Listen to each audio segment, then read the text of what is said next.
Hello, welcome to a brief webinar on the use of the Devon County Council Accident Reporting System, OSHENS. You're looking at the login page. Hopefully, if you're listening to this, you will have had login details, a username and a password. If you haven't, please report this to the Health and Safety Helpline, which can be contacted on 01392 382027, or you can email them as said on the screen there, health and safety, all one word, at devon.gov.uk. And I'll repeat that throughout this webinar. The helpline is there to support you. If you've got questions about how to use the system, if you've got account login detail problems, remember that helpline is there to support you, and it's available office hours, Monday to Friday. Before I actually click login, another important point to make at this juncture is please make sure you are using Microsoft Edge as your web browser and not Google Chrome. I'm afraid the OSHENS system does not work well with Google Chrome, so please use Microsoft Edge and then you won't encounter problems. So I'm going to click login. And this is the home page. We're obviously going to focus on accident reporting today, but just to say in passing that the OSHENS system does have other functions, hence the variety of different tabs you're looking at in front of you. We're going to focus on incident reporting, and I'm going to click on the incident reporting tab. Just a quick aside before I do that, do not use this tab on the left-hand side of the screen. It's a shortcut version of incident reporting. It isn't that much shorter in reality, and it just confuses as it's a slightly different way of inputting. So we're just going to go straight for the full incident management module. And there we are. We're now in the incident management module, and you can see it defaults to the search tab. As we shall see as we go on, every incident that you input onto OSHENS has a unique reference number starting IN, and then there'll be a number. You can see one there, 74644.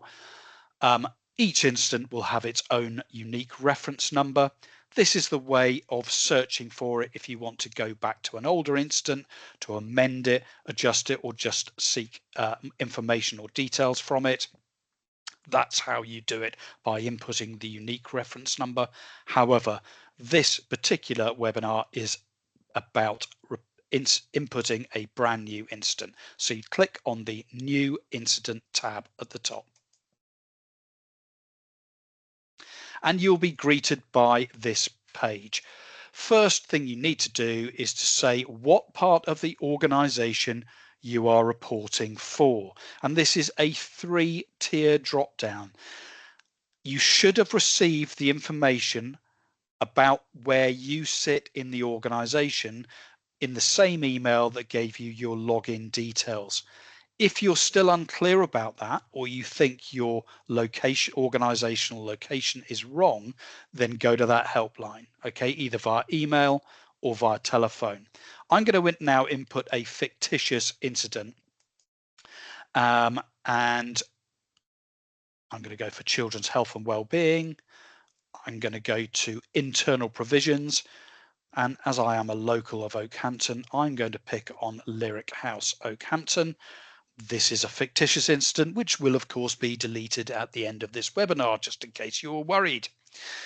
So the next thing you need to do once you've identified your organizational location is identify and set up the type of incident you wish to report.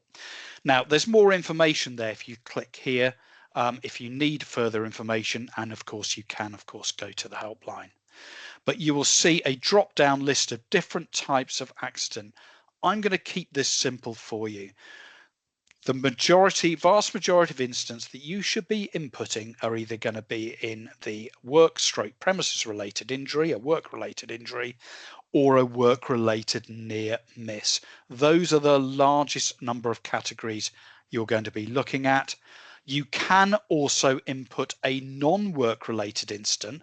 That means an incident to a service user which didn't arise out of a workplace injury, i.e. they were playing sport or a recreational activity.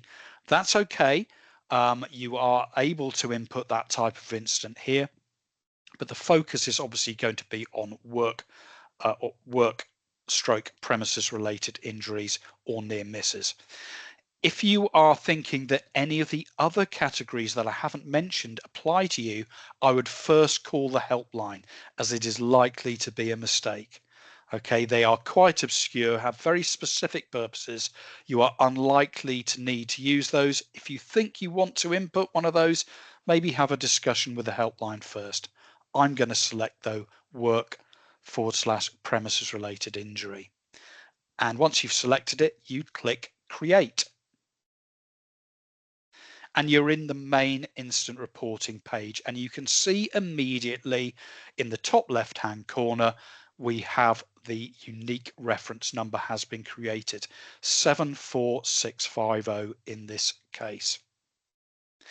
Now let's focus on the main order of inputting here.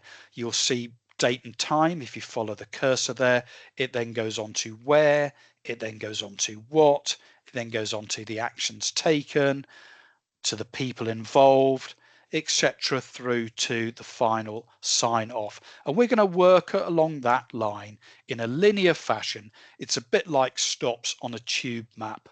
Okay, and the nice thing about OSHENS is as you click from one tab to the other, if you go from date and time to where, then to what, it saves what you've just inputted. So if you do get timed out or your internet fails, whatever, and you need to come back to it, it will be saved. Okay, it won't all be wiped.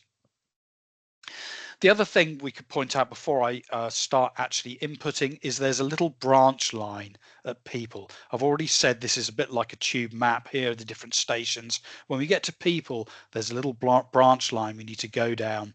And that's an area of complexity where people do get unstuck with this system, but I'll come back to that in the correct order. So we're on date and time initially. First thing to point out, there are two dates and times showing there. The top one is pre-populated to now, i.e. when you've inputted the incident. The lower one is the one that's changeable and is there for you to record when the incident actually happened. So I'm going to say it happened at my fictitious incident. It happened at 10:45 yesterday morning. So let's go for that. And yesterday was the 2nd of January. And you can see the organizational location has been pre-populated as originally stated there, so there's nothing to do there. So there's the date and time sorted. We now need to sort out the where. We click on the where tab, and that will have saved the date and time. Okay, we now need to say the physical location. A lot of people at this stage go, well, what do you mean? We've already said it's Lyric House, Oakhampton. That's the organisational location. However, of course, the actual incident could have happened off site and perhaps in a sporting activity, perhaps a young person was involved in a fall in the local park. So it isn't necessarily the same as the organisational location. So we need to select where this actually happened. So I'm going to go for residential home, children's residential home. I'm there going to select Lyric House. In my fictitious accident, we are going to say it happened on site, and I will say it happened in, I don't know, let's go for the top of the list, one of the bedrooms. And then you have a free text field at the bottom to explain exactly where the incident happened. If there's 2 or 3 bedrooms, you need to be able to say which one. So I'm going to put bedroom 1 as a bit of extra detail, and then we've inputted the actual physical location. I'm now going to click on what, and of course the location will now have been saved. Now, this is where we describe the actual accident. Please, key things here, do not put personal data in the description. So avoid names, certainly avoid any personal data about addresses, telephone numbers, things like that. Use the euphemism, the injured party, the IP. We know what that means as a health and safety team. The health and safety executive, if we do need to report this under RIDDLE, will understand that phrase. And of course, if it's a near miss, just use the phrase AP, the affected party. The next thing to say is be brief, be factual, be objective. We don't want to have an essay here. We don't want personal opinion. We don't want blame. Just a simple, objective description of what happened. Now, I don't want to bore you or delay this webinar with my awful typing, so I'm literally going to put in gibberish here. But that is where you put in the description and then you click on the what did you do about it tab, which we title actions taken. The whole point of reporting an accident surely is to try and prevent it happening again. So we do want some sort of statement about what have we done to have stopped that happening again. So to put in an action taken, click on the Add Actions Taken tab, and you can click on that as many times as you need be. You can add repeat actions. If it's a major accident, maybe there's an investigation and a conclusion. So put in, again, I'm not going to bore you with my terrible typing. I'm just going to put in gibberish there, and then you add a date. We'll put in today's date.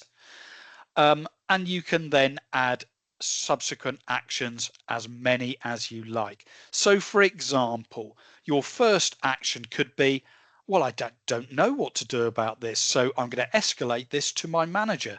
So your action would be, this was escalated to my manager on, and then put the date in, and then your manager can at a later date come back in and type in their conclusion to their investigation. Or it could be that you've put in that you've escalated this for a discussion with the health and safety service, again by contacting that helpline, etc. So repeated actions can be added over time. We then need to add the people detail, who was involved and how. So first of all, we need to add a new person, create a person who was the injured party. Click on Create New Person tab and very simply put in their category. Were they an employee? I'm going to say they were an employee. What was their involvement? Were they injured or was it a near miss? So here's the question really. They were injured. It was actually a workplace incident. If it was a workplace near miss, you just select the affected party. And then we can put in the name, and I might as well put in my name here. So we can put in Joseph Wood, and you click Save.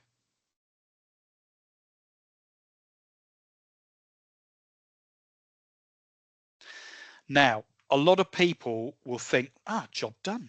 I've added the person's name. That's it. I can then click on the next station on the main line, local investigation. That's the error that people make. Remember the little branch line. We need to go down our branch line to explain what happened to that injured party. What injuries did they sustain? What first aid was given? So you then click on the branch line here by clicking on Edit Injury or Involvement Details. And here we have our little branch line. You can see it there, the person details, body map, injury details, and any first aid treatment given. Okay, so first of all, Joseph Wood, type of work, you can say what type of work they were doing. And here we can say social work, for example. And if that doesn't describe it in sufficient detail, well, you can add a bit more detail. Residential support worker. I told you my typing was terrible. Okay, so residential support worker, if the drop down selection doesn't quite describe what they do, you then click next. In the branch line, you do click the next tab here to move it forward. You then need to describe what happened.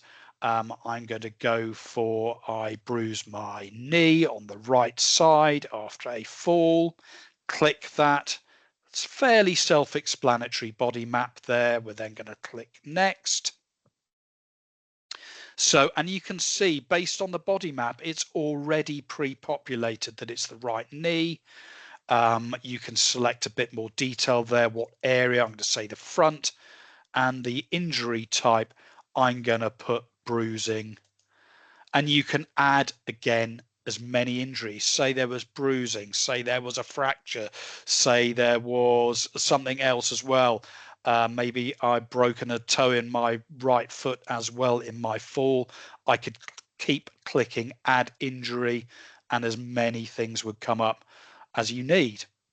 And you can add just a basic description if you don't think that the drop down is accurate enough. Sometimes the drop down list can't be quite precise enough. It might say the option might be, for example, shoulder, and you want to say actually they've broken their collarbone, a bit more, something a bit more specific. So I'm going to put bruising to right knee. And you then select a severity level. Was it minor injury, hospitalization, more than 7 days away from work, etc. So I'm going to say this was a minor injury in this instant and click next. And this is just basic details about first aid. We don't have to go into massive amount of detail, but first aid given at scene. It was delivered at 10:45 because that was the time of the accident. Of course, if first aid was given an hour or two later, you could change that if needed. I'm going to put cold compress applied, and treatment provided by, you don't need a name, but you could put duty first aider. And then there's some key questions here. Did the injured party become unconscious? Did they require resuscitation? Did they go to hospital? You might be asking, why are you asking those questions?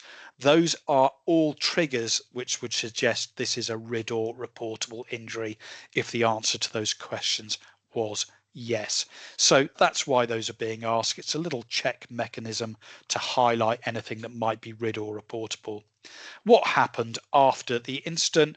Well, I returned to work in our fictitious incident. And then finally, you click save, and that is the end of the branch line. We then return to the main line. We are back to local investigation. We finish with people. We now have local investigation. And there are two sides to this. The top half is for employees only. The bottom half is for service users, non-employees, members of the public, etc. Please don't input both. Okay, it's one or the other. So I'm just going to put in some gibberish here. Well, I could put in actually my line manager's name. There we go. And I'm just going to put some gibberish in for a phone number, and the date that the line manager was informed of the incident, I shall put in today's date.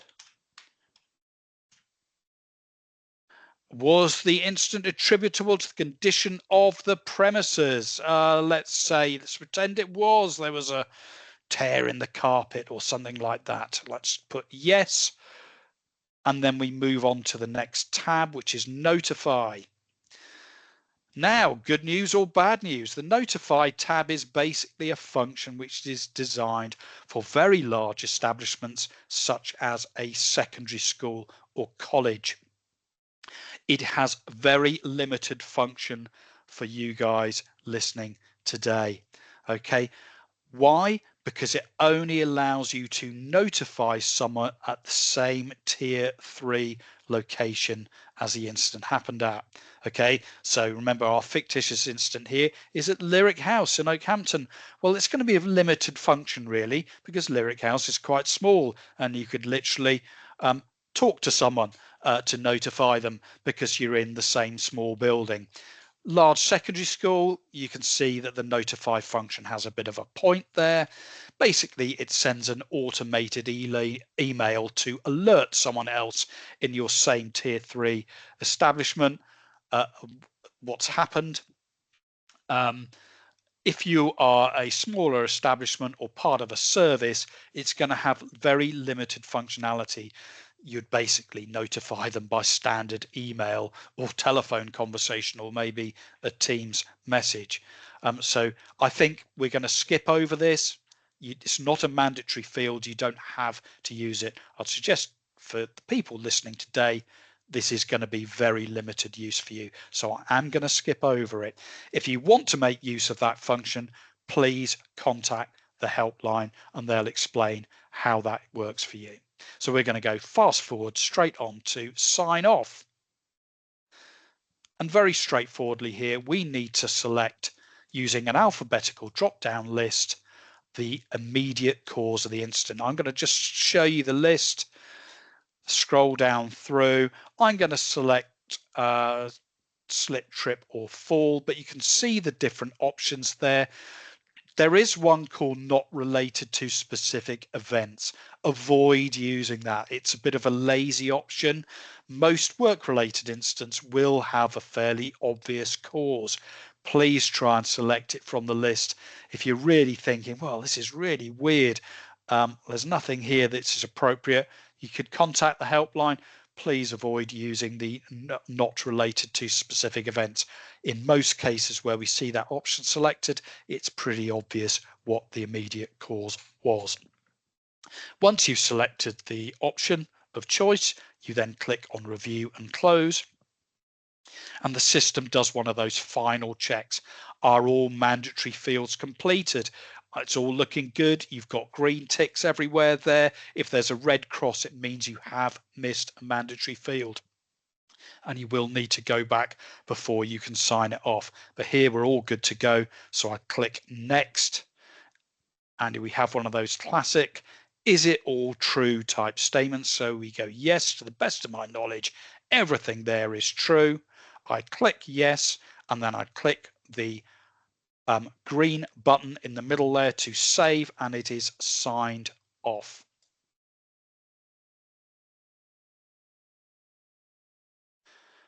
Job done. That is now signed off.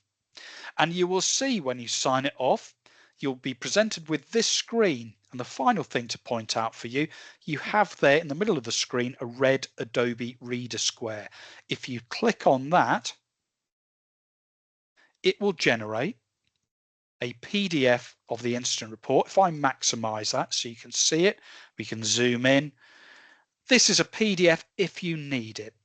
So if someone asks for the injured party, asks to see their OSHENS report, you can provide them with this report.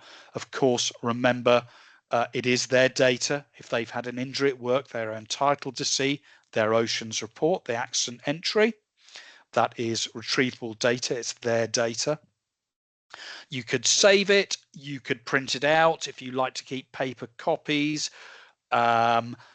The other option is you do absolutely nothing with this, but remember, it's always there for future reference. In 2 years' time, if someone says, I want my incident report, well, I had an incident 2 years ago, you can actually go back in using that unique reference number and generate the report. It will always be there on the system. So that's basically the basics of incident reporting using the OSHENS system.